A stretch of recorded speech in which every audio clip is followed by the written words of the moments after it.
You run a nice shop, Jonesy. It's a classy old doll. Thank you, Lieutenant. And you also do business with some of the town's prize hoodlums. Well, I suppose that's true enough. It takes all kinds, you know.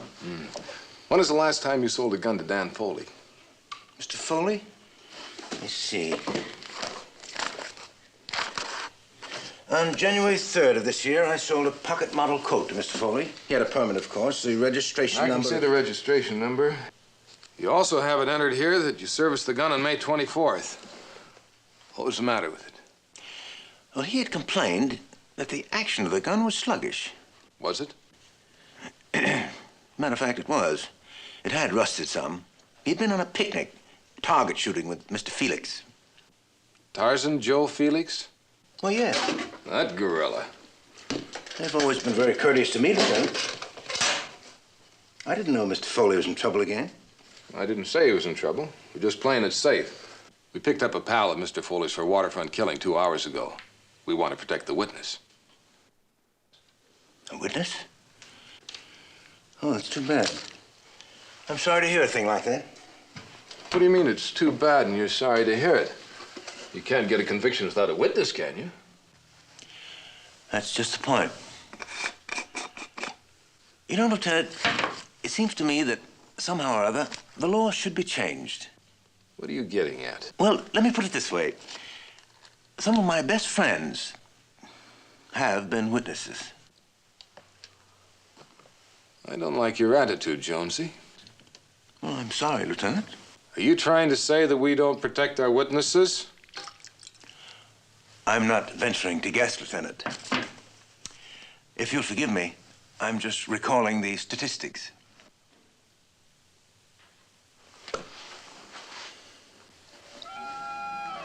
Well, so long, Jonesy. Goodbye, Lieutenant.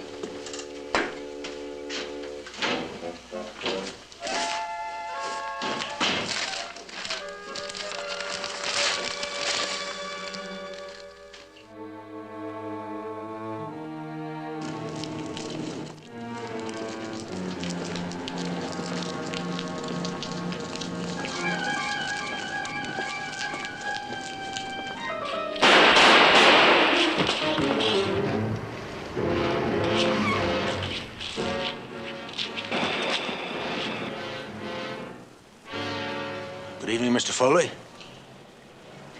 Good evening, Mr. Felix. Sorry, Jonesy. Just too bad it had to be you.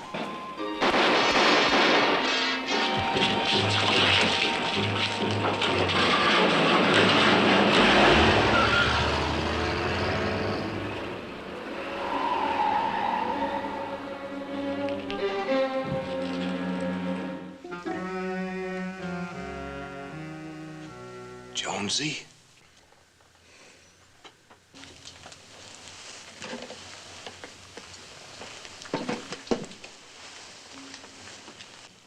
Who did it, Jonesy? Tell your pals. Who shot you full of holes? Jonesy, it's been 3 weeks now. This is Commissioner Cummings with me, Jonesy. We got the DA and the mayor on our backs. Do you hear me?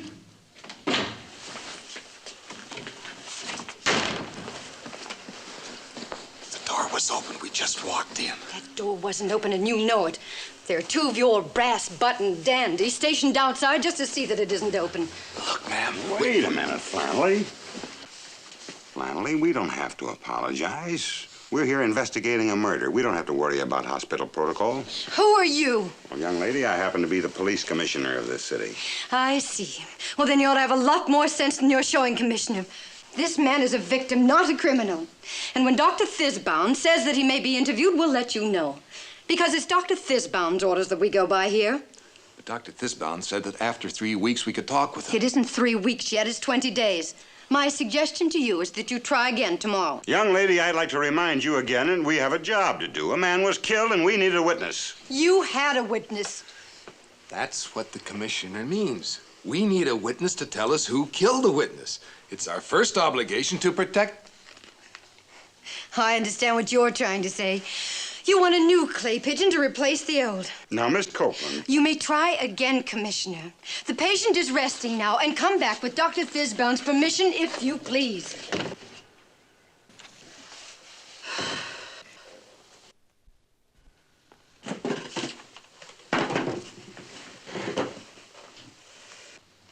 We're having turkey for lunch, and I saved a big portion, especially for you, because I know you like it so.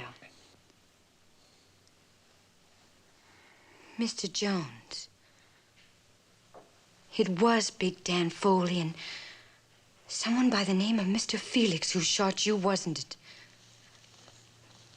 I heard you talking in your sleep this morning, and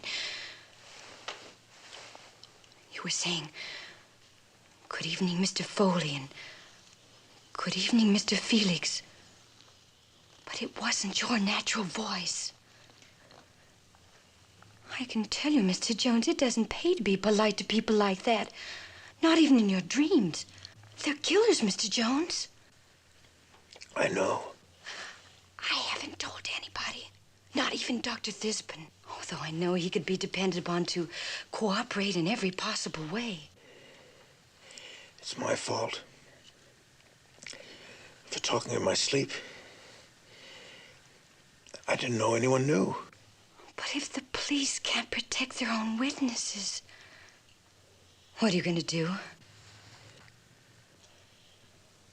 You're an intelligent man, Mr. Jones.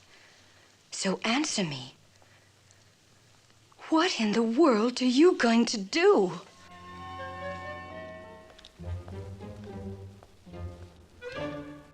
Jonesy? Jonesy? Jonesy?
Yes, sir.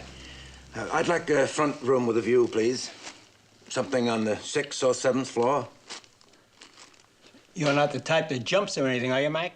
Oh, no, sir. I've been here before. Several times when I've worked late at the store. I find it's much more pleasant with a view.